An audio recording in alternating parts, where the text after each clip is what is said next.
Hello, everybody, and thank you for joining us tonight on what is sure to be a very exciting evening. My name is Ross Brannigan. I am the John Muir Trust's Engagement Officer, and I'm really delighted to welcome you to this, our first Wild Writer event in partnership with Vertebrate Publishing. Just before we start, I just want to remind you all that the evening is being recorded and it will be released in the coming weeks. First to people who have actually registered for the event, and then later on to the general public.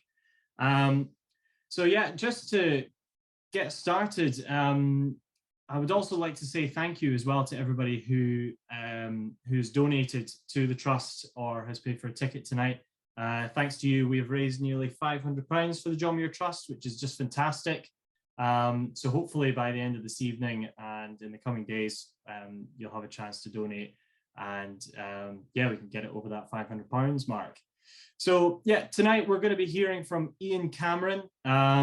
I'm really excited personally for this talk. I've been following Iain for a good few years now and watching with great interest his increasing popularity in the field of snow patches and seeing him become more and more prevalent in the general media. And then his latest book, The Vanishing Ice, is a testament to the vast wealth of knowledge that he's managed to accrue over the past many decades, starting off with him being obsessed with Ben Lomond from his parents' bedroom window when he was a kid. Obviously, Iain's journey has been a long one, and he's managed to build up many great stories along the way. So without further ado, Iain, if you'd like to just pop your camera on and unmute yourself, I'll pass over to Iain to introduce himself properly and to let you get to start this evening's proceedings. So Iain, over to you. Thank you very much, Ross, for that very generous introduction. I hope I live up to the billing. I've done a few of these things, I suppose, in the past, and it's always interesting to hear what other people have got to say about your work. I've been described as various things over the years, not all of them repeatable on this platform, but it's so gratifying to see that there are a lot of people signing on tonight, and hopefully I can make the admission fee worthwhile. I've got some interesting stories, I think, and I hope that you'll all get something out of this. So I'll bring up that now. Technically, if I make any, I just like to preface this by saying, if I make any technical cock-ups, I apologise. It won't be John Muir Trust's fault, but it'll probably be my fault. So I'll probably just bring up my presentation now, Ross, shall I? Yep, fire away. Right, so just give me a second. Bear with me. Right, so I need to do this. I need to do that, and I need to do that. Now, hopefully everyone can see that full screen, yes? Yep. Ross, you can keep me right, okay. Smashing, okay, well, as I say, thanks again to everyone for coming along virtually. It looks like we're coming toward the end of the, hopefully, the restrictions that we've been seeing for the last couple of years. But I feel as if I've said that a few times now, but I do genuinely have hope now that maybe when we do these events in the future, we can do them in person. Although obviously this gives people the chance to attend who might otherwise not have been able to. So it's great. Yeah, I'll start by just giving an overview of the talk itself. It's split into 4 bits, although the sections themselves will vary in length. I'm going to give a little bit of the background and history Ross has alluded to at the start there, and from that I'll go on to a little bit on terminology, which will only take a few minutes, and the locations. I think probably, if I'm honest, the locations and the stories at the end will be the sections that people will get most out of. That said, if you're interested in backstories and personal experiences of how things like this can become inculcated in a child, then perhaps you'll get more out of section A. But the talk itself will last for about 45 minutes, and I believe there'll be a sort of Q&A afterwards. There will be a couple of polls throughout the presentation, which Ross, I think, will bring up. So if you get the poll coming through, just click on what you think the answer is, or what the answer actually is. So I'll let Ross sort that out. So those are the four sections of the talk. And I'll start with, this is the actual view from my parents' house. My parents still live in Port Glasgow, where I was brought up. For those of you who don't know where Port Glasgow is, it's about 20 odd miles west of Glasgow on the Clyde estuary, the Firth of Clyde. And my parents' house sits about 500 foot above sea level, perched on a hill. And when we moved there, when I was 9 years old, I remember looking out one May morning. This is in the book, incidentally, but it's worthwhile just repeating a little bit here. I looked out one morning. It was a beautiful May morning, and the view across the water was this one. A bit less snow on it. In fact, there was only one big lump of snow left, and it intrigued me why, when snow had melted everywhere else, it had persisted at this location. I didn't know anything about the hill. Although I was always interested in geography for as long as I could remember, I didn't know the name of the hill. My parents were not interested in outdoors, so they didn't know the name of the hill, and I had to find out for myself what the hill was. And for years afterwards, from I was 9 years old, every year I would look at this hill and I would know how long the patch of snow would last for. It's probably not normal behaviour for a 9 or 10-year-old. And I cannot think for the life of me where this interest came from. It just, I suppose, seeing that patch of snow, incongruous though it was, just triggered something in me. And so for years, I used to look at it. And that's what it looks like at close quarters. So if you like, that's a mirror, that's looking back towards my parents' house almost. So that's what it looks like on the southern flank of Ben Lomond. So that's what attracted me. That's what spurred my curiosity. And for years, I thought I was alone doing this. I didn't think anyone else would share this particular interest. But turned out many years later, after perusing libraries and watching television programs, that there was a scientist, an esteemed Scottish scientist, who was doing this scientifically. His name was Dr. Adam Watson. He is well known in the Scottish outdoor community, sadly passed away a few years ago. But he was very well known in the Scottish outdoors community, one of Scotland's most respected scientists. And he was, like me, a snowpatch aficionado of very long standing. In fact, his records, personal observations, go back to the 1940s, quite remarkable. So anyway, I contacted him with some observations that I had pertaining to snow patches in Glencoe, where I had worked as a volunteer when I was 19 and 20. And I wrote to him. And he couldn't have been nicer. And I was very nervous about writing to him because I was a grunt, basically. I left school at 16 with virtually no qualifications. And he was he's a quadruple doctorate, years of experience, stacks of publications, and I had nothing. However, I did have diary entries, which I thought he would find interesting. And sure enough, excuse me, he did find them interesting. And he wrote back to me. He was very polite and, excuse me, he was very interested. And so we struck up a bit of a friendship. We corresponded together, and he was co-author of a paper every year that appeared in the Royal Meteorological Society's Weather Journal that had been going since the 1990s. I first contacted him, incidentally, in 2005, which is 17 years ago. So from 2005, we struck up this friendship. And I used to contribute to the paper every year. We'd given him observations. And in 2008, he asked me to be co-author of the paper. And then finally, in 2012, he asked me to be lead author of the paper. I think perhaps aware that he was getting on and needed some fresh blood, he handed me the lead authorship, to which I was very pleased. The first papers that I wrote were, they came back from Adam with so much red pen through them that I thought maybe I wasn't cut out for this. But under his expert tutelage, I got better, and the red penning became less and less and less every year, almost to the point that in the last couple of years before his passing, he had virtually no red pen on it. So he was a very able supervisor for me. As I say, someone who left school with no meaningful qualifications. Anyway, so that's a bit of the background to it. Now, I'm just going to touch briefly on the terminology. It is an important point, this. People say to me, what is this? What do you mean a patch survives? What does survives mean? Put simply, it's a patch of snow that survives from one winter to the next without melting. But it's not just as straightforward as that. And it is an important point. So I'll let you read this. I don't like regurgitating what's on screen, but so you can see there what a patch of snow that survives is.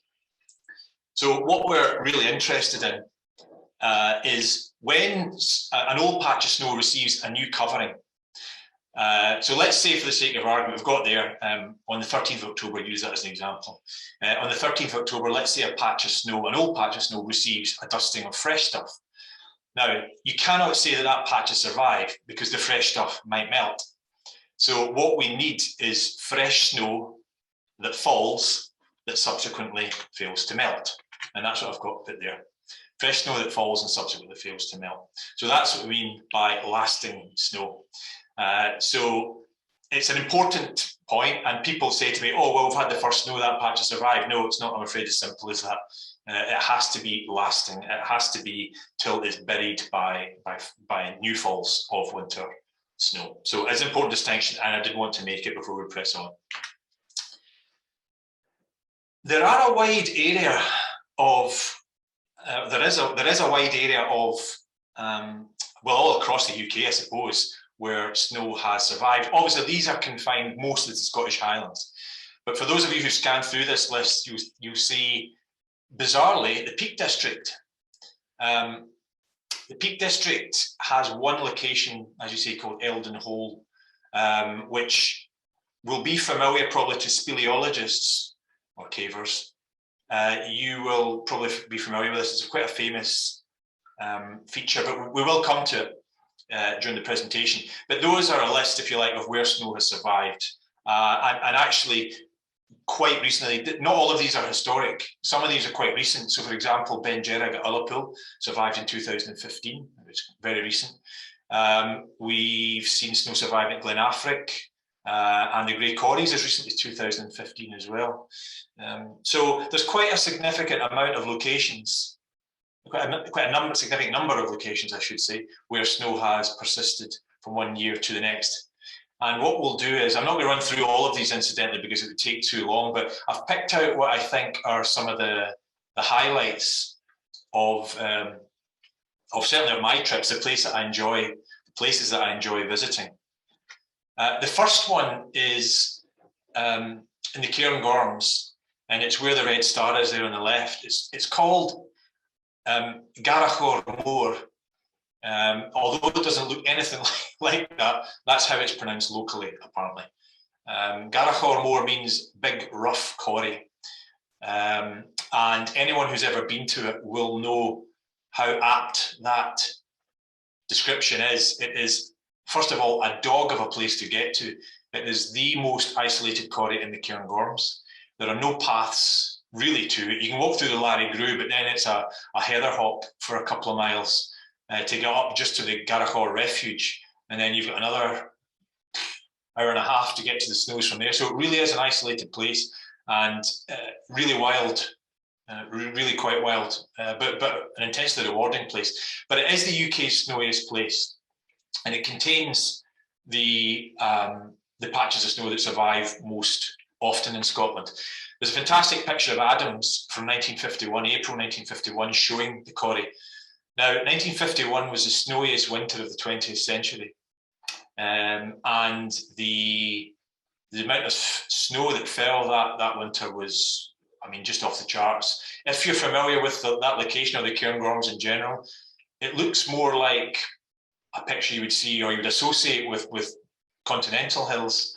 The volume of snow there is mind-boggling to me looking at it, and I estimate the depth there at the very deepest to be in excess of 75 foot deep.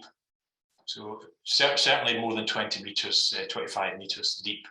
And if that sounds incredible, you'll just have to take my word for it. It's a phenomenal place. But that's what it looks like in really snowy conditions.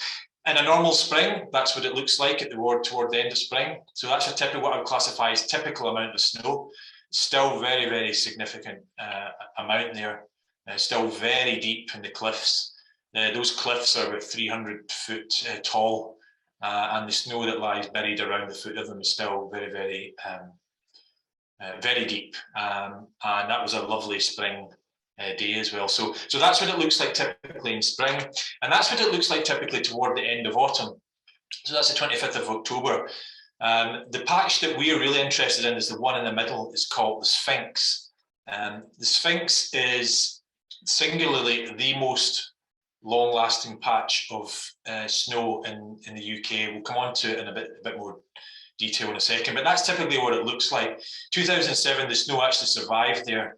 By late October, it's buried by that time because it's one of the first places to get snow. But it can be into November now before we see lasting snow. The climate is definitely changing. So that was me in September 2017. Now the snow unfortunately did melt that year completely, but it's a place normally we can go and almost always find snow. It's Scotland's most persistent snowbed, and it lasts when all others have disappeared. Now, I'm going to prompt Ross here, so I think he's going to put a poll up. Now, again, I apologise if the technology doesn't work, but, oh, there we go, it's popped up on the screen. How many times do you think that the Sphinx has vanished since the 1700s? And then below, you've got an additional question, how many times has the Sphinx melted in the last 20 years? So I'll give another few seconds. I don't want to labour this too long. Yeah, we'll give people another 15 seconds, shall we say? Yeah, cool. It's watching one of those. I'm watching between 7 and 8 times. I'm watching those funfair, those horse racing things at the fun. Which one's gonna win? Which one's gonna win? So 3, 2, 1, done. Okay. Well, I'm delighted that my audience is so enlightened, because you have chosen wisely, as I said in Indiana Jones. It is 8 times. The snow has vanished eight times completely. But I suppose on a more serious note, the thing that really is a worry for me, and I suppose it should be a worry for everyone, is that it's melted. What have we got? So if I just scroll down a little bit there. Oops, a daisy. There we go. So it's disappeared 7 times. I'll just minimise that now, Ross. So it's disappeared 7 times in the last 300 years. It disappeared, first of all, in 1933. I suppose I should say that people might be asking, how on earth do you know since back to the 1700s? There is very good anecdotal evidence from the 1700s, passed down from keeper to keeper, stalker to stalker, father to son. And that was picked up by Adam during his research, and the snow was always known to endure. And we've got really good records from 1840 onwards, because the Scottish Mountaineering Club in 1933 wrote to the Times of London to tell them that the snow at Garachor Moor had disappeared for the first time in living memory of the oldest person within the club. So we've inferred that means back to the mid 1840s. So we know that snow has always been there, at least in the 1840s, and probably since the 1700s at least, and maybe even further back. So as you can see there, it's 1933, 1959, and then from 96, 2003, 2006, 2017, 2018, 2021, there is no doubt whatsoever that the snow is disappearing sooner, and it's disappearing more often. And there is no question about that. In my book, there's a section on climate change, which I try to, because I'm not a climatologist, I don't confront the issue straight on, because I'm not competent to do so. But what I have said is that, to me, it seems inconceivable that the climate is changing. In other words, the climate is definitely changing. That's my view. It's borne out by, I think, the evidence that the Scottish snow patches are providing us, and you know, the science that I've read from NASA and others suggests the climate is changing. You could have a debate about how much human interference is causing that. As I say, I'm not competent to talk about it, so I don't talk about it, but the climate is definitely changing. There is no question about that. Now, there's a wonderful picture from Seaton Gordon. This was given as a Christmas card to Adam Watson and Adam Watson Jr. Now, the Adam Watson Jr. is not Adam Watson, the scientist's son, it's actually Adam Watson. Adam Watson Sr. is Adam Watson's, the scientist's dad, and they were friendly with Seaton Gordon. Seaton Gordon was an amazing self-taught naturalist who was a pioneer in so many fields, but one of his real interests, as Adam's was, as mine is snow patches. And this is the Garachor Moor snow patch. It was taken in 1910, October. And you can see, I'll read it out for those who can't read it. It says, Garachor snowbed, photographed by S.G. Seaton Gordon in early October 1910, just 50 years ago. So this card dates to 1960. Christmas greetings to Adam Watson and Adam Watson Younger from Seaton Gordon. I think this postcard will ultimately end up in the Scottish, the National Museum, because it's of inestimable worth as far as I'm concerned. A real relic. I've held it in my hand. It's quite a powerful thing, actually. So it's been fascinating people for many, many years. The real interesting thing about this past autumn was that when Sphinx melted, which it did in late October, the press interest, because COP was starting as well, and it was a really good local angle story. The press interest was something that I've never experienced before. I was getting, NBC and in the States, The Guardian, the BBC, Independent, New York Post, and the Times there. I did interviews with all of them. They're all fascinated by this subject. So for a while, the Sphinx was probably the world's best known patch of snow, due to the fact that it had disappeared again. And I think that's what the hook was for people. It had disappeared 3 times in 5 years, where it had disappeared only a few times in the previous 300. So people were really interested in that story. And I suppose it's not difficult to understand why that was the case. So it really did attract an awful lot of press interest. So that's the Sphinx. Ben Nevis is another hill where snow tends to last the longest, as you might expect, being the tallest hill in Scotland and the UK, 4,418 feet, or 1,343 metres if you prefer it in metric. So a great picture here of myself and Blair. I think Blair's on tonight. I hope he's on. So that's Blair and I back in 23rd of August 2008. So you can see there, we're in t-shirts and it's August, and yet we're surrounded by this gargantuan lump of snow which settles at the foot of, well, just near Tower Scoop, actually, for those of you who know where Tower Scoop is on the mountain. So that's the deepest part of the hill in terms of snow accumulation, and it's my view that location is where the deepest snow in the UK often resides at the end of winter, start of spring. It wouldn't surprise me to have snow approaching 100 foot in depth, 30 metres in the very snowiest years. The snow there was probably in the region of about, I think, probably about 10 metres deep. And that is in August, and that's after a long summer's melt. And so you get an idea of how deep these patches of snow can be. The interesting thing about Ben Nevis as well is that the amount, well, first of all, the amount of snow, but secondly, the number of times that snow survives there. The red text denotes when it has melted in recent, sort of the last 20 years, and the black text is when it has survived. There was a big spell from 2007 all the way to 2017, 16, that lasted 2017. So there's a big spell there of survival. But on either side of that, we've had periods of melt, and it's hard to make a call on what's going to happen in the future, but we can certainly expect snow to keep surviving. Maybe the frequency will be less and less. I think that's probably possible, but the number of occasions that it does survive is probably slightly more than it melts at the moment. That balance might tip the other way in the fullness of time.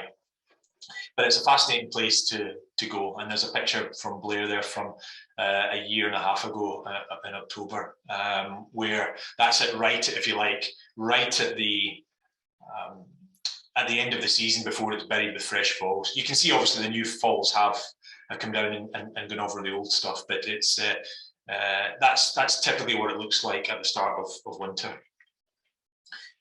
Now, a favourite location of mine is Anach Mòr. Anach Mòr is, you may recognise this viewpoint for those of you who go up the road from Fort William to Speeden Bridge. You'll possibly recognise this view. It was said that in a book that that Roy Bridge Station, train station, was the only place in the UK that you could see snow all year round. So that's perhaps indicative of a colder climate as much as anything. There may be a bit of embellishment there. But one of the reasons why I enjoy Anach Mòr so much is the large corrie on its northeast side called Corran Lochan or Corran Lochan. I'm not sure how it's pronounced in the west, but Corran Lochan, which means the corrie of the small lake. In it, there is a fascinating landform, and it's probably the best example in the UK, certainly the best example that I've seen, of a thing called a protalus rampart. The snowpatch at the left, at the bottom, is where the rampart is. Now, what is a protalus rampart, for those of you not familiar? Well, a picture tells 1,000 words, and that's what it does. The rampart itself is at the bottom, and it's caused by big blocks sliding on a semi-permanent snowpatch, rolling down, and creating this rampart or dike or whatever. I'm not sure what the correct term, but it's called a protalus rampart in the books. And it's a wonderful example of where snow is still modifying the landscape in the UK 10,000 years after the end of the last ice age. So it's called a periglacial feature, and it's a really atmospheric place to visit. Again, not easy to get to, though it's not that isolated. It sits not far from the ski centre, but to get to it involves a little bit of taking routes that I wouldn't ordinarily recommend. Incidentally, that's a theme which I'll come on to when I show the pictures at the end. Often when I go to these places with people, I can see them looking at me as if to say, "You're off your head. What are you doing?" You know, people who might outwardly be interested at the bottom, I've noticed that interest soon wanes when they discover just what's involved in getting to these places. And this is no different. It's quite a challenging place to get to, but rewarding for all that, because it does physically, it's still changing the landscape. And you can see there the fresh granite on the left, the pink stuff, is the granite which has broken off recently and slid down. And the granite at the back or the right, which is covered in moss, has obviously been sitting there a long time. So each year that rampart's getting very, very slightly getting bigger and bigger and bigger, and it's helping to propagate itself. Because obviously the bigger the rampart gets, the more snow it can hold, the more durable it becomes, the less likely it is to melt.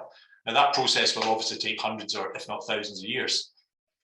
But it is a very good example of where snow modifies the landscape. So a really, really fascinating place.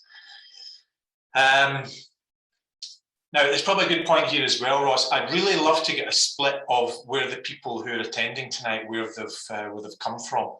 And there we go. So Ross has very helpfully. So can I ask everyone just to put their country in, because it just gives me an idea of where I ought to be focusing this next section. So my view was that I thought there'd probably be about a 50-50 split, possibly a little bit more towards Scotland. So yes, it's looking, we've got one person from Wales. Yeah, we've got one person from Wales, three from Europe. We'll give another few seconds. Okay. 3, 2, 1. There we go. So it's about a 60-30 split. Okay, great. That's useful to know. I thought it was slightly more than that from England, but that's good to know. For those of you in England and Wales and anywhere else, and people who've just got an interest, these are the areas that I like to focus on. Now, I write a paper also for England and Wales, as well as a Scotland one. The one that I do for England and Wales is also published every year by the Royal Meteorological Society. And I'm very fortunate that I now have a lot of helpers for these areas, because they're often difficult to get to, and I can't visit them on a whim or at short notice in the way that I can the Scottish ones. The lake's a bit easier because sometimes I'm passing through for work and I might pop in. But Snowdonia is trickier just because of its physical location. So if our viewer from Wales fancies putting their hand up to be a volunteer, then please contact me afterwards, because I could always do with boots on the ground in Wales. So there we go. Now, there's a whole heap of tables here. I'm not asking you to digest all this. I'll come on to it in a second. But this is a table that I've done which shows the locations where the final patch of snow melts since 2010 in England and Wales. And you can see on the left, England, it tends to rotate between Great End and Helvellyn, with occasionally the Cheviot. I haven't done 2021 in there. 2021 was the Cheviot this year, and it lasted till July this year. That was really quite unusual. But Wales is much more straightforward. It's almost always Carneth Llewellyn, almost always, and we'll go on and look at that in just a second. But you can see here from the data, these are the melt dates of snow in England and Wales, and the mean, or so if you average it out over the last 10 or so years, the mean date is the 30th of May. So that's the average melt date in England. And in Wales, it's slightly earlier at 21st of May. So it's 9 days earlier. So that's quite interesting itself. It doesn't always mean that the snow in England lasts longer every year, because if you look here, I've got highlighted in red, those are years in which Welsh snow lasted longer than English snow, which some people might be quite surprised at, given its latitude and proximity to the sea. But the locations that the snow persists at in England are again fascinating places, and they would be where you expect them to be. So Central Gully and Great End. Great End's not even above 3,000 foot, but it's got some big gullies in its northeast face, which readily funnel snow into them. You can often go there in May and still find snow. Brown Cove and Helvellyn, as mentioned by Wordsworth. I was going to give the quotation there, but I'm so fearful of getting it wrong that I'm not going to bother. But there's a quotation where they talk about having a picnic and seeing the snow on the head wall. And this was in June, so that's quite interesting. And the really interesting location is College Burn at the Cheviot. Now that's an incredible amount of snow. That was taken on the 1st of May 2018. That was after, remember, the Beast from the East that year. That phenomenal amount of snow that piled in from Siberia, all the way from Siberia, and that put down a huge amount of snow. So those locations, again, not the easiest to reach, but certainly the most worthwhile. And these are the areas where snow tends to last the longest in England. So again, to all our English walkers out there, if you're in these vicinities in spring, and you happen to see snow, please do take photographs. Please do get in touch with me, because I'll be delighted to receive any updates that you've got. I did mention earlier on, we'll talk about Eldon Hole. And Eldon Hole is a peculiarity because it's basically a massive gash in the hill. It has no appreciable exits other than the one at the top. So it acts like, you may have seen these on the continent, these big snow pits. In the mountains around, I remember going to the mountains around Valencia quite a few years ago, and they dug big pits up in the hills. And what they did was, when it snowed, they shoveled all this snow into the holes to fill them up, so that over summer they could have something to cool their drinks. And Eldon Hole is just a natural version of that. In 2010, you remember we had a really intense winter. A lot of snow blew in from the east and the northeast. So all blew in, all gathered at the bottom of Eldon Hole, to the extent that when cavers, speleologists came in June that year, there was still a huge amount of it there. And in fact, someone went back to it in November and found that some of the snow was still there. And that's, for snow to persist in England all year round is really, will probably come as news to most people. I think a lot of people will be absolutely fascinated by that. I certainly was when I found out, and I corresponded with the people who were doing the exploring, and got some good photographs of it. But that's really an interesting and very little known feature in England. If you ask people, did you know that sometimes, depending on how cold winter is, if you can go any time of the year in England and see snow, I think they would think you were mad. But it's certainly the case some years that you can do this. So fascinating location, Eldon Hall. I am reliably informed. This is incidentally the place in Wales I talked about where snow generally always lasts the longest. It's on Carneth Llewellyn.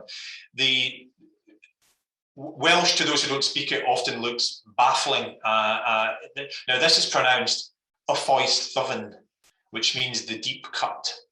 It's a feature on Carneth Llewellyn, and it's been observed for a very long time. When I was doing research into a book in 2010, I came across this wonderful paper by J.R. Gethin-Jones in the sadly now no longer published British Rainfall in 1909. And you can see there what he said, the spot in England and Wales where snow lies latest. And he's drawn a great picture of his observation. I don't know if you can see that. I think you probably can. He went up there on the 29th of June, 1910, and he saw some snow still left, and he drew a picture of it. And if I go back, you can see the patch on the right roughly corresponds to the drawing on the right. It's not, again, you have to take my word for it, but it's a very, very good likeness that he drew.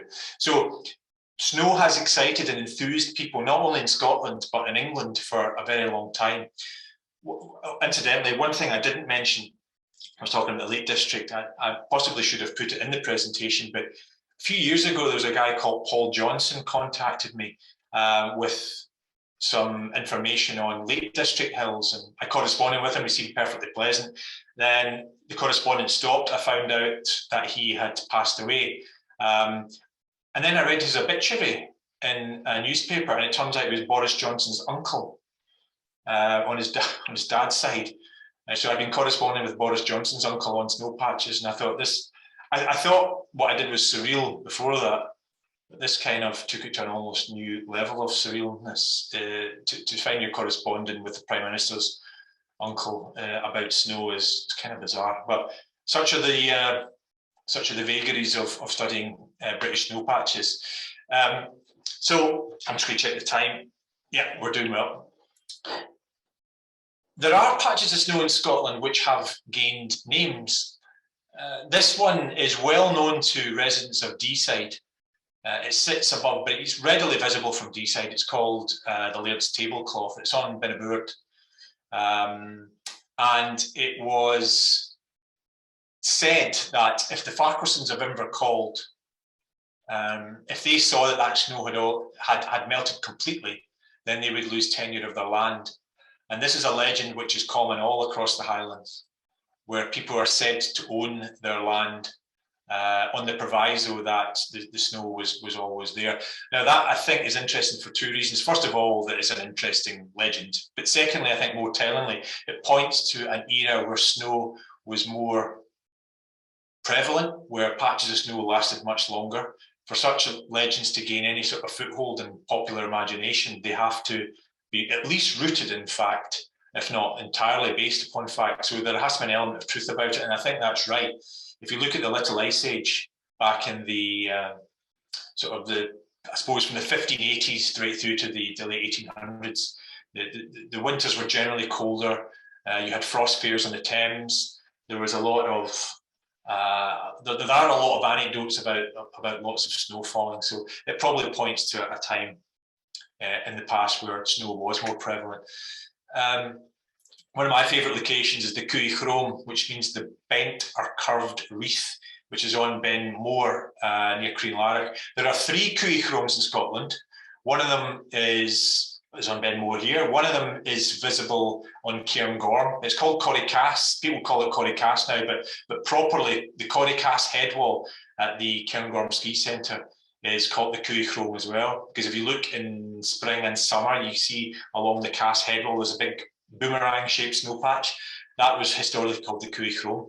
And there's also a subsidiary peak of Loch Nagar called Cooie Chrome, which takes its name from the patch of snow. However, this is the only instance that I'm aware of where a named patch of where a patch of snow has gained a name on a national, on the Ordnance Survey map. And you can see there Cooie Chrome just north of Ben Moor. It's the only patch of snow in Scotland to have its own name on an Ordnance Survey map. So there's a little bit of trivia. It's unlikely that's ever going to pop up in a pub quiz, so I don't know if I would even make a note of it. But it's fascinating nonetheless. I'm personally attached to this patch of snow because it's my local one. I live in Stirlingshire, and the highest point in the Ochil Hills, Ben Clwch, has the very beautifully titled Lady Alva's Web, and that's why it's called Lady Alva's Web. So I'll let you just read that at your leisure.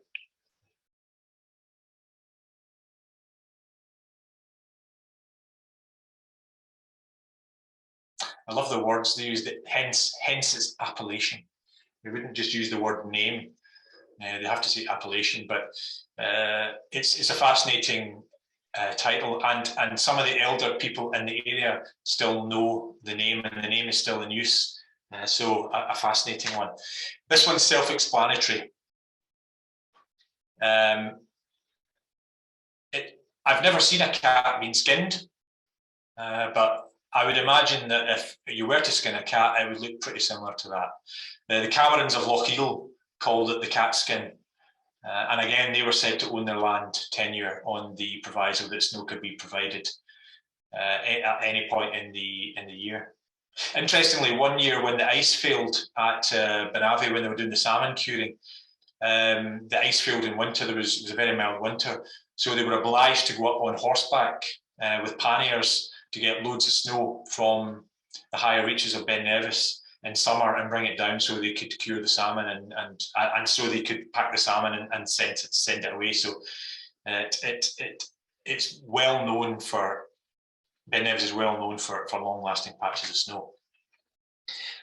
So we're coming toward the end, probably another 5-10 minutes or so. I'm going to finish with a few anecdotes, a few stories. I'm hoping this is a reasonably clear photograph. This is at the top of Pinnacles Gully at Garachorn Moor. The person in the picture is the very well-known comedian Ed Byrne. Now, you may be able to see I would classify it as maybe mild to medium terror on his face. He rather unwisely decided that the best way of going out of Garachorn Moor was to go up this gully. So what's this story all about? A few years ago, Ed, he was writing a feature for the Great Outdoors magazine. He had a monthly column, and he was fascinated by people who had unusual hobbies. And the editor phoned me up and said, look, Ed would really like to go out. He's seen this stuff you do, that make a fascinating story. And I did warn the editor that unless you were used to rough terrain, inhospitable places, then you probably ought not to come. I'm used to it. I go to these places all the time, so I know what I'm letting myself in for, but I'm always wary of others. But I was assured that he was a competent hill walker, and he is, and it would be no problem for him. So anyway, we met up in the morning, and we cycled. So to get to the snow, even to get to the start of the walk, it's a 5-mile cycle into headwind. So it was during that sort of hour cycle in that I had my doubts that this is going to be an easy day. So anyway, we got to where we needed to be, parked the bikes, and we started the upwards trudge through thigh-high heather for about 2 miles, following no path to gain the summit plateau of Breirich. And from there, you then have to drop down a pretty sketchy gully to get to the foot of Garachormore, and then you've got probably about a half-hour walk to get to the snow. So by the time he got to the snow, psychologically, he was bewildered. He looked at me as if I was mad, as if, why? He didn't say it, but he might as well have. He just thought I was off my head. And so we did what we had to do, took photographs. He was genuinely interested in the snow, incidentally. And then he said to me, how are we getting back out again? And I said, well, we're back the way that we came. It's the only safe way. And I could see him sort of looking around the gullies, thinking, can we not go up there? And I had been up this way a few times, but I said, don't really recommend it. It's a bit dodgy. And he said, no, have you done it before? I said, yes. He said, oh, let's go for it. So anyway, we went up. And it starts off fairly straightforward. But the higher up you get, the more problems arise. There was a few issues that we had, but we managed to get to the top, or near the top, and we're presented by this chalkstone. And the chalkstone, I managed to negotiate it, sort of a bit of jiggery pokery, and he attempted it, no chance. So he tried it again, and he'd be there for about 15 minutes and he couldn't negotiate it. And it was at that point I thought, I can't phone Mountain Rescue. If I have to phone Mountain Rescue, who follow me on Twitter and follow Ed on Twitter, if I explain to them what has happened, it doesn't bear thinking about. It would be like a visit to the headmaster's office, where I mean, my name would have been mud. So I had to get Ed out, and I had no rope or anything. I mean, the whole thing was questionably done. So I managed to wedge myself into the rock, and I reached down and I presented my hand in the what we call the monkey grip, and I asked him to curl his fingers around mine, and I managed to haul him up over this crux. Not recommended, but it was born out of necessity. I had a very good grip, incidentally. There was no danger of me coming to grief. But anyway, the terror on Ed's face there is a result of negotiating that final chalkstone, which is just sort of a minute back down that way. And I don't think anyone has ever been more relieved to come out onto a summit plateau than Ed was on that day. Incidentally, in the write-up afterwards, he said it was the hardest day he'd ever done on the hill. And secretly, I was quite pleased, if I'm honest. But it was a good day. Those of you who frequent social media will know, if not the person in the photograph, the dogs in the photograph. Olive and Mabel have become internet sensations, worldwide internet sensations, on account of their owner's video commentary over lockdown, where he did various videos with Olive and Mabel eating and generally doing silly things. It really went mad. I mean, global stardom for the dogs, and he was on all sorts of TV shows all across the world. He's now published 2 books off the back of it. It's a great story. But I've been fortunate enough to know Andrew. It's Andrew Cotter, the BBC commentator who does rugby and athletics and all that. You'll know his voice if you don't know his face. But he and I have been friends for quite a few years. We walk up quite a bit together. He loves winter walking. He's not a big fan of company on the hill. He's a solitary person, although he does enjoy a good day out with myself. But he loves being out with the dogs, and being out with the dogs is fantastic. Olive and Mabel are just the best dogs that and the friendliest dogs you'll hope to meet. But my God, talk about appetite! I know the Labradors. I don't have dogs. I cannot believe how much these dogs can eat or would be allowed to eat, and nothing seems to be enough. I'm sure there are people here on this presentation who will have Labradors or dogs in general who will probably be nodding sagely, saying, "Yep, that's what they do." But it's been a real privilege to spend time with Andrew and the dogs out on the hill, and we've had some great days. Andrew loves walking in the snow, climbing the snow. He's a real, like me, a chionophile, Greek word meaning lover of snow. He's someone who lives for being outdoors, particularly in winter. So over the last few years, we've had some really interesting and trips. This was not one of them. This was an aborted trip on a camp. In fact, I think this still haunts Andrew, this trip. This is Ben Trillichine. opposite Ben Starra, that's Loch Etive below, where the objective was to camp out that night and get some nice sunset and sunrise photos.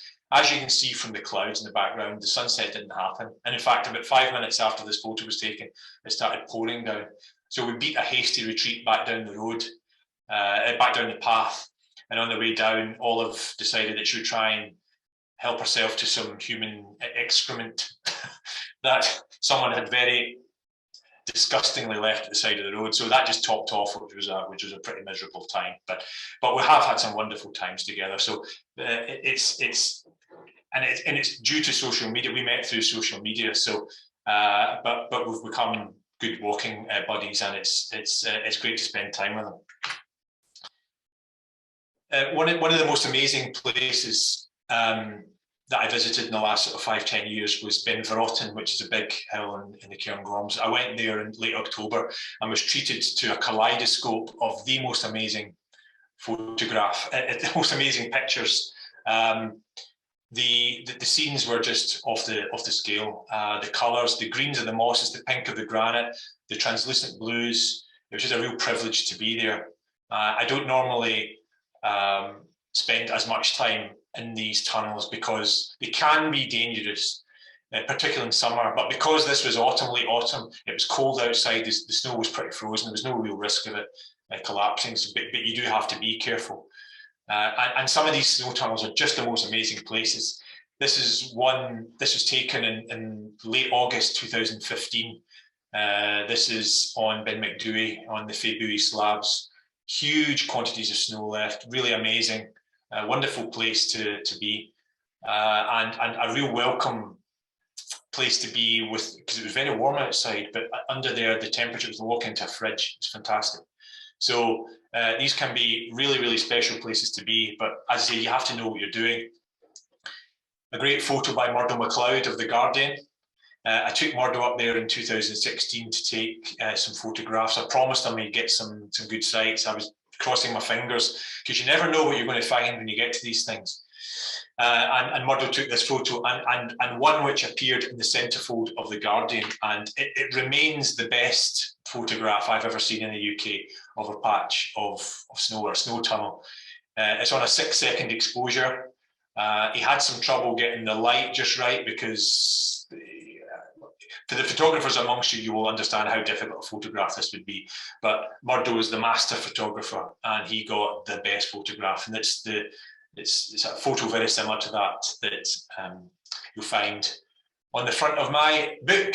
And I think that leads me very neatly on to, I think that's the last slide in the presentation, where so the book's been out for a few months now. I believe it's selling reasonably well.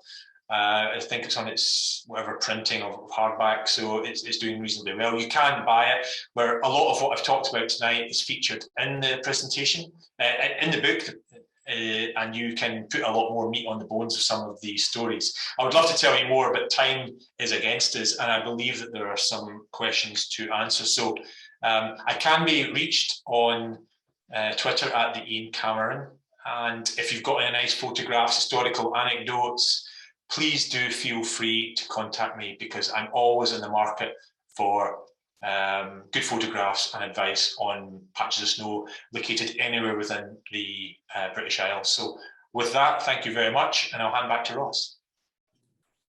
Hi Iain, thanks for that. That was so good and brilliant to see all these stories and fantastic photographs. It really does make you quite jealous, particularly as I was up at Ben Alder Cottage this past weekend and was lamenting how little snow was up that way. It was really quite sad, although there was a beautiful frozen loch at the foot of one of the corries, which was just amazing.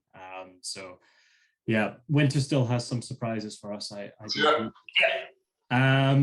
Yeah, so as Iain mentioned, you can now ask some questions in the chat.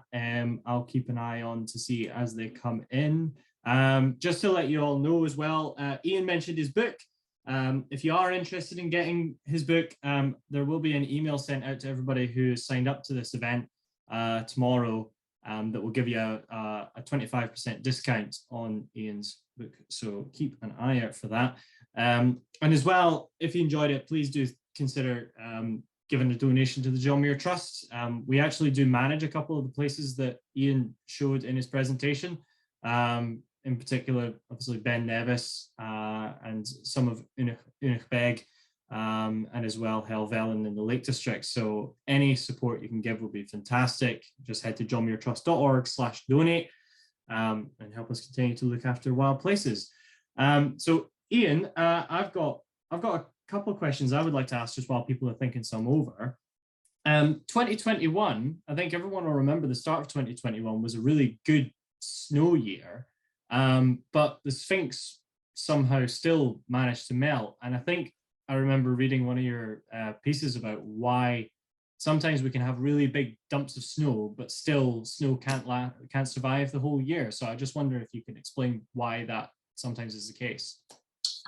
Yeah, the snow, you know the old British Rail adage of it was the wrong kind of snow, or you know, they use some excuse, you know, when they're trying to justify a cancellation. It was the wrong type of snow, or to put it differently, it came from the wrong direction. For the longest lasting patches of snow, they rely on winds and precipitation borne on southwesterly winds. And the reason for that is so I'll give you an example. When you have a big Atlantic storm comes in, and let's say in the middle of January, you have a big Atlantic storm where temperatures are low enough. The snow blows in from the Atlantic, vast quantities of it at a high level, and typically borne on very strong winds. So when the snow falls, there's nothing really on hills which have got plateaus like Ben Nevis, like the Cairngorms. There's nothing for the snow to stick to. So what happens is it blows over the plateau and then drops down into the corries. The corries tend, though not always, but they tend to face northeast. So when that snow blows in, all the snow blows over and it's pushed towards the bottom of the cliffs, and it fills the gullies up. Now these gullies face northeast, northeast, southeast and east, but no, mostly northeast. So they face northeast, and what that does, it helps to protect the snow in summer, because obviously when the sun rises in summer, it rises in the east. So when it's traversing around to the west, the cliffs offer protection to that snow which has fallen in winter. And it also offers protection to the southwesterly hair dryers that blow in all through summer as well. You know, that mild, moist air that we get in typically July and August sometimes. So to a certain extent, it's protected from that. Now, when you have big winters like 2010, where it was a cracking cold winter, but the problem with it was cold for a long time, and the snow had no chance to go through its freeze-thaw cycles, which give it, if you like, a waterproof jacket. So when you've got a uniform layer of deep snow and it's very, very cold, it's very easy once mild weather comes in to strip that. So what you really want is you want a dump of snow. You want the temperature then to rise. So all that snowpack, all the air is forced out of it by melting. So the water saturates the pack. It becomes heavy. It sinks. And then when it refreezes, as it invariably does in winter, that lower pack becomes very, very strong again, or very resilient. And that process repeats time and time again in winter.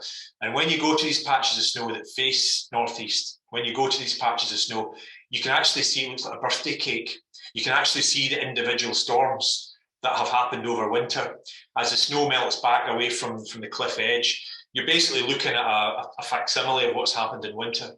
So you've got all these levels, but typically that happens when the snow blows in from the west, from the Atlantic. So when snow, for example, in 2010 comes from the east, it doesn't fill up these east-facing gullies. It just sort of lies quite uniform, and then when mild weather arrives, it strips it readily. So that's one of the reasons. It's the main reason why snow doesn't last, even though you think it was a very snowy winter. The snow has to come from the right direction.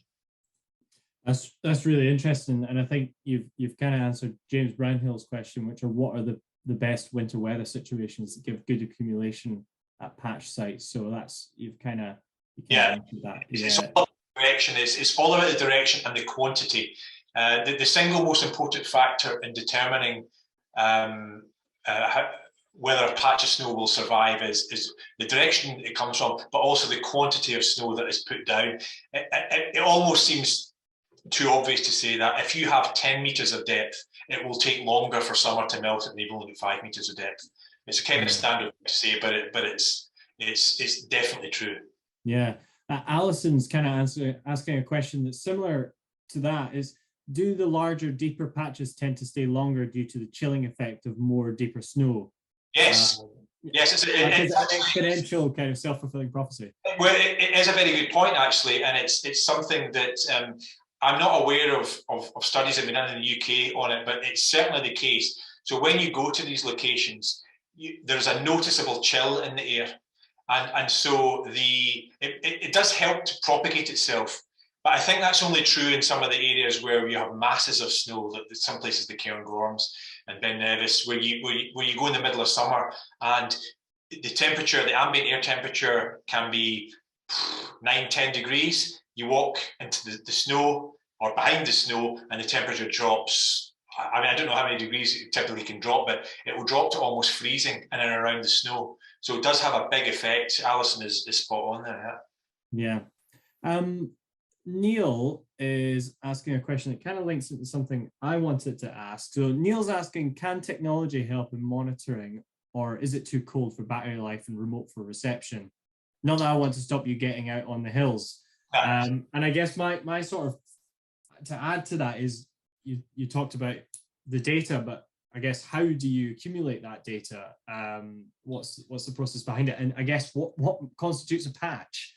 Well, a patch can be anything from a meter to 100 meters. There's no defined set of criteria. It's a difficult one, because ultimately, if you have a massive fall of snow across the whole country, you've only got one patch, and it covers the whole country. But as snow starts to recede, then the patches become more numerous, and as those patches themselves split into 2 or 3 or 4, then so a patch of snow is.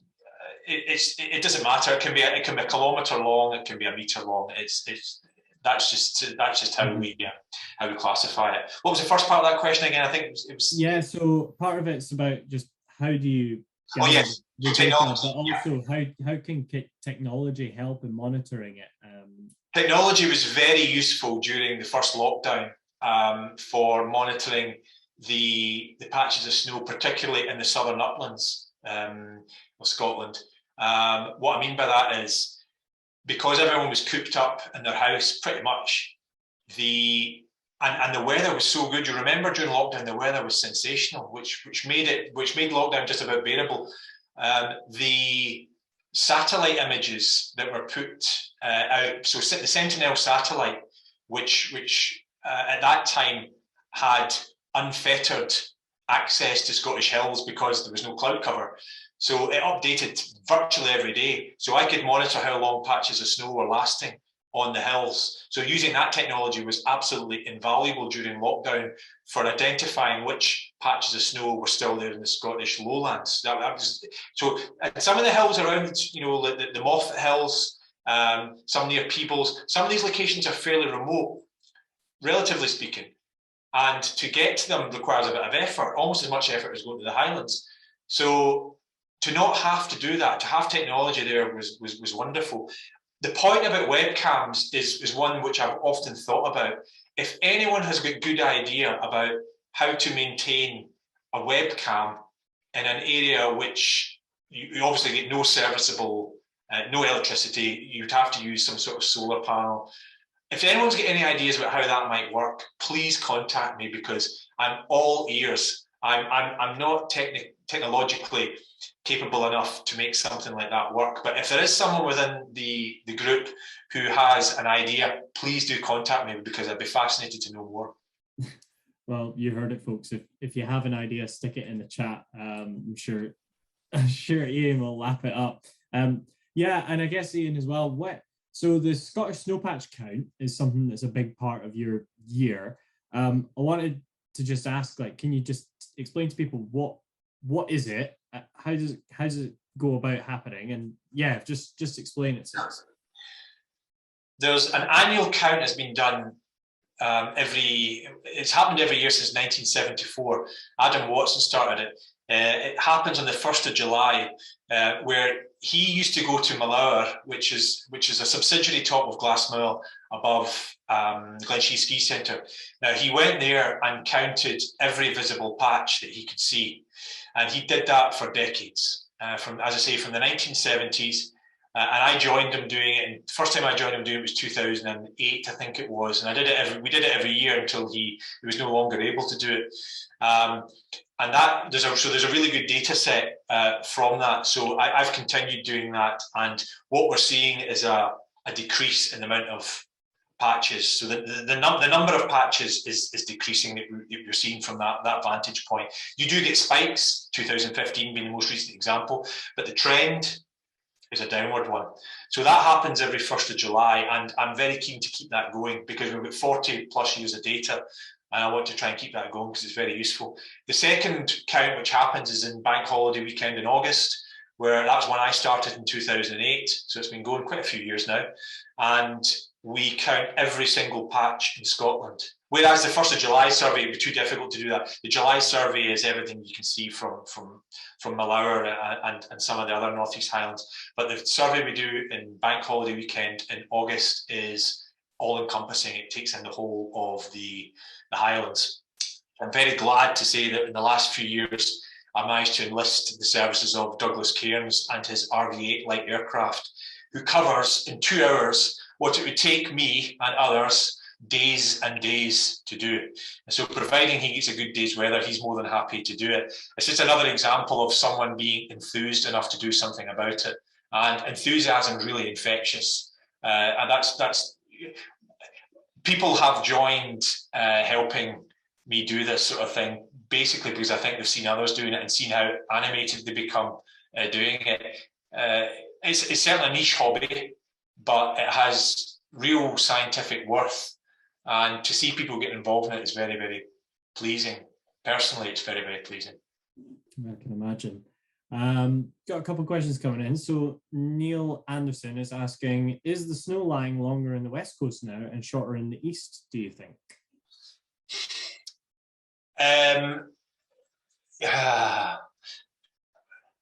So the patch of snow that we talked about, the Sphinx, has disappeared in 2021 and 2018. Now, in those years, there were patches of snow that survived, and the patch of snow that survived was in Anachbeg near Fort William, and that's never happened before. That patch of snow always melted before the Sphinx did. But in 2018, was it 2018? Yes. Oh, was it 2019? Oh, I've got so many dates in my head. Anyway, for the last few years, we've seen Anachbeg patch of snow survive where Sphinx hasn't, and that is unprecedented. So what we could be seeing is that the West's ability to hold on to snow is not being as affected by climate than the Cairngorms is. Why that should be, I don't know. It's perhaps just a slight tiny rise in temperature. It's perhaps the West is getting slightly more precipitation. I don't know. I haven't looked at it, but it's certainly fair to say that we're seeing a shift in the ranking, if you like, or the ranking of importance of patches of snow, whereas Anachbeg now looks like it's vying with the Sphinx to be the most durable patch of snow. Time will tell, obviously. You can't base these things on a couple of years' observations. You have to leave it a lot longer than that. But are we starting to see the beginnings of that? I don't know. These things will play out in the fullness of time. Yeah, and kind of related to that, Roger Owen is asking, is snow cover related to the North Atlantic Oscillation, and so in any way predictable? I believe it is. As I was at pains to point out earlier on, I'm not an academic nor a climatologist, so I shirk these questions only because I don't feel I'm competent to answer them. But my understanding is, having read people who do pay attention to these and who are qualified, then the North Atlantic Oscillation does have an effect. And I believe someone's done some work on the correlation of them. So where you have a strong North Atlantic Oscillation, you have more patches of snow surviving. I don't know if that's been published. I'm not aware of any of that work being published, but I believe that is the case. And again, if there's any potential PhD students watching, then it would make a fascinating subject of study. Yeah, Neil Anderson came back and said yeah, that's someone's very interesting geography dissertation there to investigate East versus West and any of the other stuff. I think you touched on an interesting point, because actually, like you've said, this isn't your job. You're an amateur, and a very professional amateur at that. I wondered, like, how do you balance like doing all this with just normal work life?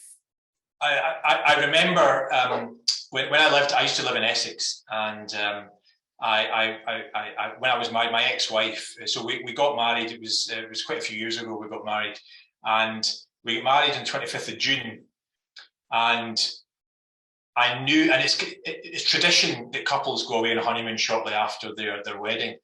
But I was acutely aware that this honeymoon would clash with the 1st of July survey, and so I was nervous about broaching the subject. So I said to my now ex-wife, surprise, I said to her that any honeymoon would be impossible until after the 1st of July survey had been done, and I was absolutely resolute. I was like, it's an immovable feast. And so I had to take some holiday, and that's what I do. I'm very cute with holidays. I don't go away for 2 weeks abroad or anything like that. I mean, I do go abroad, but I don't go for these big holidays. I tend to take long weekends, for example, so I can go on Friday and Monday. During summer, I can even go after work sometimes, depending on what time I finish. So I might start a bit early. I might get up at 6 o'clock and do some stuff, and go to work, and then come back, and then I can shoot up to perhaps Creamlarich, or so. You just got to grab it while you can, and it's all dependent on weather as well. So I grab it when I can. I try and balance it, but I do it as an amateur, and we all do it as amateurs. We don't get paid. I mean, I've often thought, actually, if I were to get paid full time for doing it, would it remove the magic a little bit? Possibly. But nice to get the odd pair of boots bought for me, or the odd waterproof jacket, but everything that I do, the petrol, the equipment, everything comes out of my own pocket. And, you know, I suppose I'm reasonably okay with that. Well, I'm okay with it, obviously, because I do it, but I'm because I do it as an amateur, and because we publish in the Royal Meteorological Society, we're free to do it with any political interference. We don't have to spin results a certain way, if you take my meaning. I'm not saying that happens a lot, but the independence to publish is cherished, and I want to keep it like that. Good, yeah. Gwennon Coleman is asking, what is the slope angle typical that you would find a snow patch on? I guess like it's too steep and it'll just fall off, but is there a particular angle that you find that they tend to lay on better? Question is a good question. I would say, I'm winging this a little bit because I've never measured the declivity of the ground around. I would say it would probably be in the region. So I've now got 4 or 5 locations in my head where snow lasts longest, and I would say they're probably in the region of 30 to 45 degrees, something like that. That would appear to be right. She's right. If there's anything too steep, it won't stick. But I'm not aware of anything more than about 40, 45 degrees. I'm not aware of anything more. You can get ones which are flat, completely flat, which last quite a long time, but that's to do with the volume of snow that builds up over winter. But typically, if you go to a patch of snow, it's not like that, it's like that, or like that. So I would say 30, 40 degrees is reasonable. Yeah. David Davies is asking, other than as an indicator of temperature, is there any benefit in having lasting snow patches? Yes. For instance, ecology, etc. Yes. Yeah, well, exactly. Yeah. So if you go to these locations in summer, and often when it's been very, very dry, as it often is, particularly Cairngorms, there can be weeks go by, and lockdown is an example of that. We had weeks and weeks go by without any appreciable rain. These patches of snow provide a dependable supply of water to insects, for example, and by extension, food for birds. It irrigates the land where the rain doesn't. So you have plants which will thrive there as well. So there's no question. And also, incidentally, red deer and reindeer use it to cool off, which I've seen often happening. So if you were to ask red deer whether it was beneficial, I'm sure they would say yes, because on the very hottest of days, you can frequently see red deer sitting around on huge patches of snow. But I suppose for wildlife, yes, the dependable supply of water during summer is I think important for them, for insects and things that live off insects. Yeah, I think there was last year the Trust celebrated 21 years on Ben Nevis, and one of the previous one of the back end of the supplement was about snow buntings and how snow buntings rely on quite a dependable ground cover of snow because it protects the Arctic alpine flora that live beneath the snow, and if that's left open to the elements, it gets blown around, battered, destroyed, and they don't have that food source that the larvae tend to live on those plants. So yeah, for sure. Yeah, although the snow buntings that I see on Ben Medui seem to live on sandwiches and crisps. They're adapting really quickly. Robin Baker's got an interesting question asking, where is the site of the last glacier in Scotland? I don't know if you know that. Well, I don't think anyone really knows. It's logical and reasonable to imagine that the last one was at Garachor Moor, because that's the place where snow, if there's going to be glacial activity in the future, it will be there, because that's where snow gathers most readily. So I think it's very reasonable to assume that the glaciers would form there. I don't subscribe to the theory that there were glaciers there in the Little Ice Age. I know that there are popular theories have been put forward in the last few years that glaciers did exist there. I'm unconvinced that the glaciers were there for a number of reasons. But I think if glaciers were to reform, that's where it would be, Garachor Moor. And I think, though I have no evidence of this, I think that was the last place to see them as well. Yeah. Just going up back through some of the questions. Just as an aside, your call out for monitoring patches using cameras. Hans Martin is saying, monitoring patches using cameras. Do you want to visit the camera in order to obtain the data, or would you want to receive the data quasi-consciously, say every week? Yes. If you get the power supply sorted out, SpaceX's Starlink satellites could provide the internet connectivity to get hold of the data whenever you want it. I'll look into that. Thank you very much. So there you go. James Brownhill said, there was one winter relatively recently where over 700 patches of snow survived. When and how was that? And I know James lives in the Cairngorms area, so he's quite... yes, I know James. I met James, I think it was at an event in Aberdeen. I think it was a couple of years ago. So I think what he's referring to, so 2015 was a recent year where during my August count, where normally I'm counting 10, 20, 30 patches of snow, that year there were over 500 patches of snow. Huge amount of snow. And I think there were 73 patches of snow made it through to the following winter. So that's a really, really high total. I've never known that amount. I think that's the most since 1994. So that's the year I think James is talking about, 2015. And that's because winter kept on going and going and going, to the extent that the deepest snow to be found on Ben Nevis in 2015 was probably found during the first week in June, because it kept on snowing right to the end of May. Really, really unusual. So the snow just didn't get the chance to melt. So that's why so many patches of snow made it through. Yeah, that is really interesting, and I see there's, I think James has just added in. There's a company called Leading Edge in Herefordshire which provide remote power supply solutions. So there you go. This has been useful for you.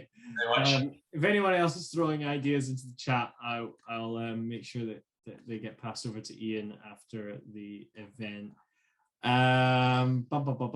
Right, Alan's got a good question. You seem almost to be holding the fort out by yourself, and I do often wonder this myself. Is there similar snow patch studies that you find in other countries? There are. I believe that there are people like me. I've never met them, but there are places. So, for example, there is a well, it's not semi-permanent, it's permanent. There's a permanent snowfield in Japan called the Kuranosuke, which has been upgraded to a glacier recently. But I have my doubts because the people who did the upgrading were part of the Japanese alpine, or anyway, it wasn't very independent. And in any event, the snow doesn't move. It's a permanent patch of snow. Anyway, there are people over there who monitor this patch of snow in particular. The same is true for Mount Olympus in Greece, which Greece doesn't have any glaciers either, but it does have permanent patches of snow, and they're monitored quite closely as well. I've never met any of these people, although it is in the back of my head that 2023, I'm going to try and find out who these people are, and I'm going to go and meet them and hopefully be taken to some of these locations. Places like Montenegro have also got semi-permanent, Bulgaria. These places have all got glacierettes, stroke permanent patches of snow. So there are people like me. I just haven't met them yet. I'd love to meet them, because you're not the meeting of minds, and you can sort of point your fingers at each other and say, "You're weirder than I am." No, you're weirder. You touched on something that actually somebody earlier asked a question that relates to glaciers, and I just want to find where it's gone. But I guess just while I'm at it, what is the difference? When does a snowpatch become a glacier? When it moves under its own weight, it goes through a series of cycles. And it's when it can no longer support its own weight and starts to move. That's, if you like, the main criterion for it. There has to be a certain density of ice as well, but fundamentally, it's when it starts to creep down the hill of its own volition. So that's, I think, the difference between a patch of snow which is static and a glacier which moves. Yeah, because Teresa was asking, when the snow patches were present year on year, did they behave like glaciers in any way? Did they move? Not really, not that I'm aware of. There's some evidence to suggest that might have been slight movement, but not to the extent where you could reasonably classify them as a glacier. Yeah, interesting. Neil is asking, and we'll take another 2 questions probably, and then we'll wrap up. But Neil is asking, should there be a worldwide snowpatch studying convention? Yes, I suppose the answer has to be. I would love to. If you said no, I would be a bit concerned. Yeah. Oh, no, it's a terrible idea. Waste of time. Don't know why people got. It's a terrible idea. Yeah, it would be. And if someone wants to pull the funding together to do it, then you'll have my guaranteed attendance if you can pull the funding together. Probably somewhere exotic as well. That'd be nice. Thank you. David's come back. He was asking the question about the value of snow patches ecologically and such on. And he said, as patches are ecologically valuable, is there any way to help patches last? No, I'm very much against the idea of going up and covering them. I know what happens in the Alps where they put tinfoil over the top of them and stuff, but to me, it reminds me of the old story of King Canute, who went to the water's edge and demanded that the tide go back out again. It's a futile exercise. I think that there's no point in doing it.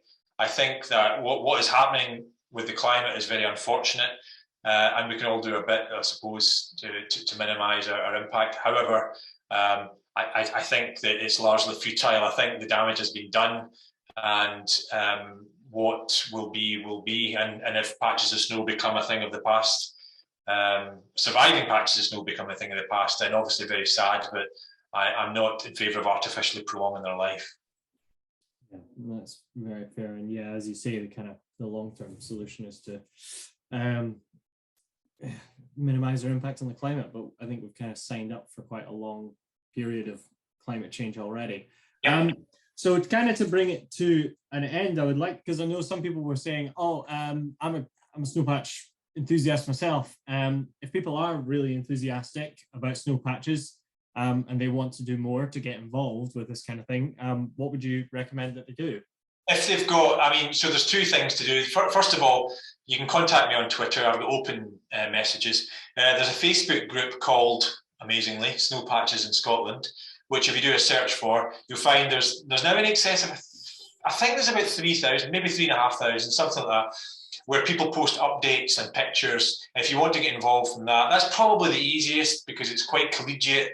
You can connect with other people there as well in the same area, and it's good for pulling people together. So I suppose Facebook is good for that. Twitter's good, and just send me a message. You don't.